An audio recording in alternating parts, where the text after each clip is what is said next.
নমস্কাৰ মই সৌৰভ আৰু আপোনালোক সকলোকে আদামি ইউটিউব চেনেললৈ স্বাগতম জনাইছোঁ।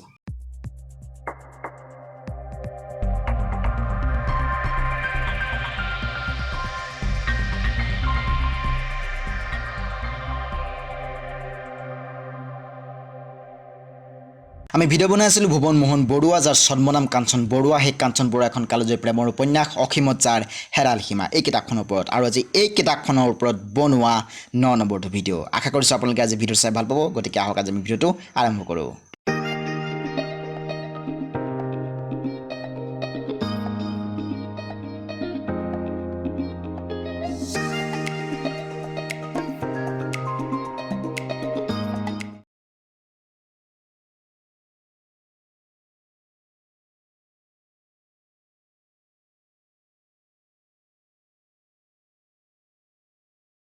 এজন অশ্বাৰোহী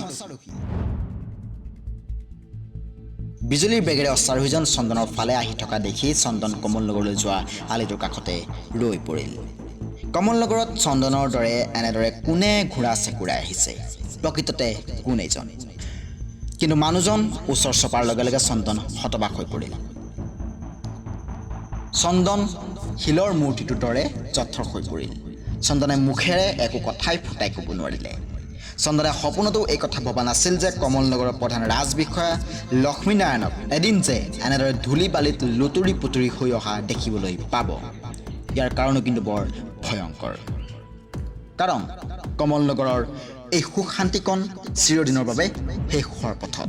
কাৰণ কমল নগৰৰ প্ৰধান ৰাজবিষয়া লক্ষ্মীনাৰায়ণে ৰাজধানীৰ পৰা কমল নগৰলৈ লৈ আহিছে এক ঘোৰ অমানিশাৰ বতৰা। চন্দনক বাটতে লগ পাই লক্ষ্মীনাৰায়ণে কথাটো ক'লে, কমল নগৰলৈ ঘোৰ বিপদ আহিছে। মহাপৰাক্ৰমী শত্ৰু আহিছে আজি চন্দন হতৰ দেশ কমল নগৰ আক্ৰমণ কৰিবলৈ। বিনা মেঘে বজ্ৰপাত পৰা কাক বোলে চন্দনে আজি অনুভৱ কৰিলে।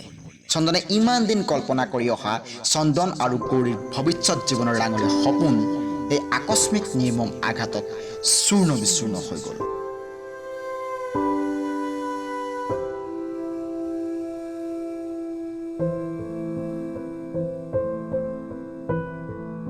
আৰু সেইবাবে চন্দন কিজানি অতিমাত্ৰাই বিচলিত হৈ পৰিল।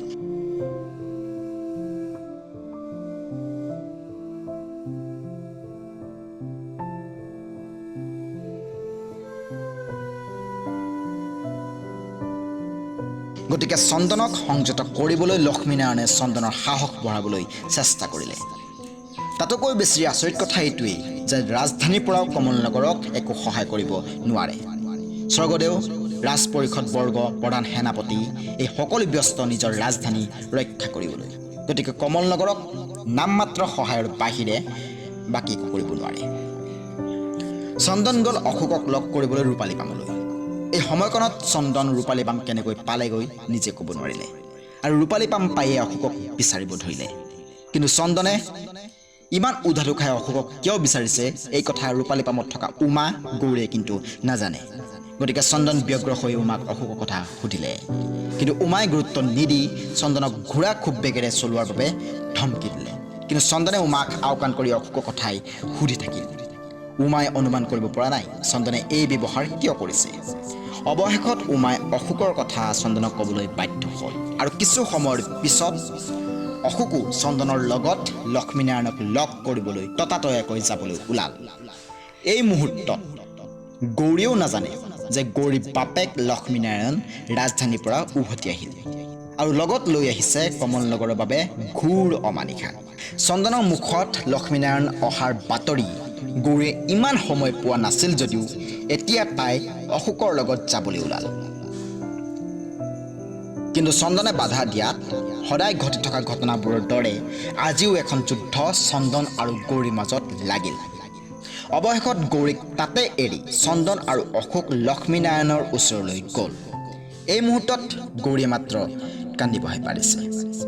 উমায়ো চন্দন আৰু গৌৰীৰ ক্ষেত্ৰত হাৰি গৈছে। কিয়? এই কথা কিন্তু উমায়ো নাজানে। উমা আৰু গৌৰীক এৰি চন্দন আৰু অশোক ৰঙাটিলা পালেগৈ।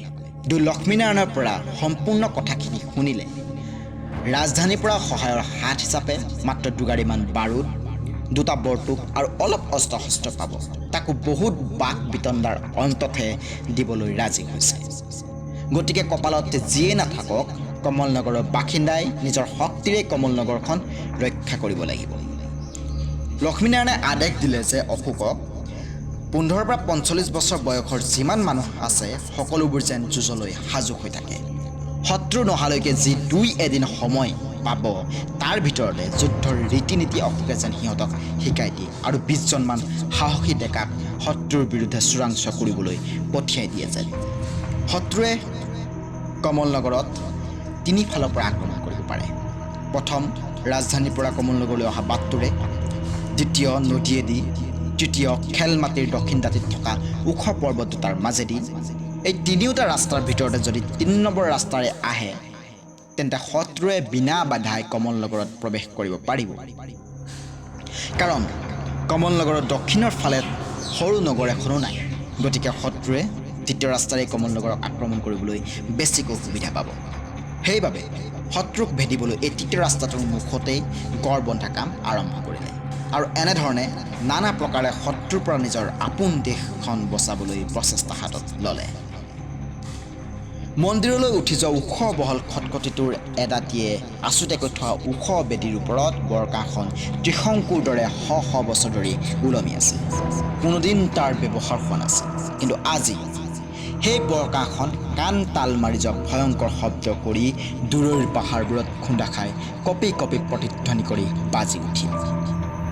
এই বৰকাহৰ শব্দত গোটেই কমলনগৰবাসী আচৰিত হৈ মন্দিৰৰ প্ৰাংগণলৈ ওলাই আহিল। আজি কমলনগৰৰ বিপদ দেখিয়ে এই বৰকাহখন যে বাজি উঠিছে এই কথা কমলনগৰে জানিবলৈ বেছি সময় নালাগিল।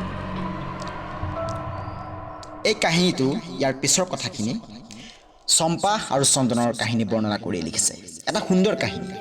দিনটোৰ সকলো কাম শেষ কৰি চন্দনে যেতিয়া চম্পাক লৈ বকুলপুৰলৈ যাবলৈ ওলাল উমাৰ অনুৰোধত, তেতিয়া বাটত যাওঁতে চম্পাৰ লগত চন্দনে পতা কথাখিনিৰ বৰ্ণনা কৰিছে। চম্পাৰ কথাত কেতিয়াবা চন্দনে নিজকে বুজিব নোৱাৰে। কাৰণ চম্পাৰ অজান প্ৰেমিক, চম্পাৰ সঁচা মৰম যে আজি বেলেগৰ।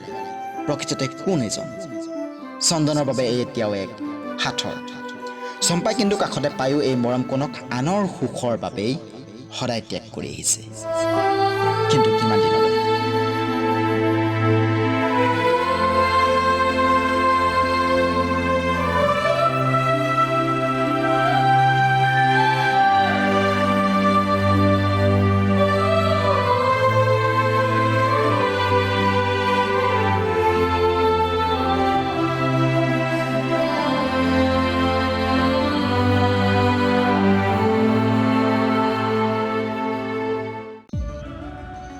আজিৰ ভিডিঅ'টো ইমানেই। আশা কৰিছোঁ আপোনালোকে আজি ভিডিঅ'টো চাই ভাল পালে। ইয়াৰ পিছৰ খণ্ডটো আহি আছে অতি সোনকালে। যদি ভিডিঅ'টো চাই ভাল পালে তেন্তে ভিডিঅ'টো লাইক কৰি দিব আৰু তাৰ লগতে ভিডিঅ'টো শ্বেয়াৰ কৰিবলৈ নাপাহৰিব। আৰু যদি আপোনালোকে এই কাহিনীটোৰ ওপৰত আপোনালোক কিবা যদি ক'বলৈ মন গৈছে তেন্তে ভিডিঅ'টোৰ তলত থকা কমেণ্ট বক্সত আপোনালোকে জনাবলৈ নাপাহৰিব।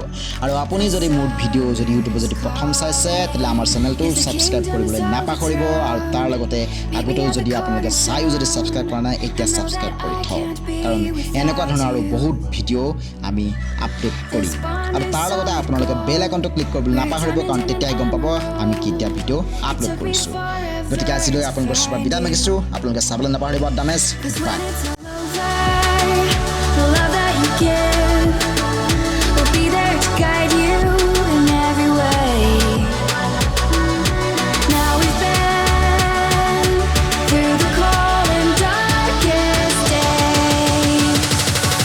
Summer's calling.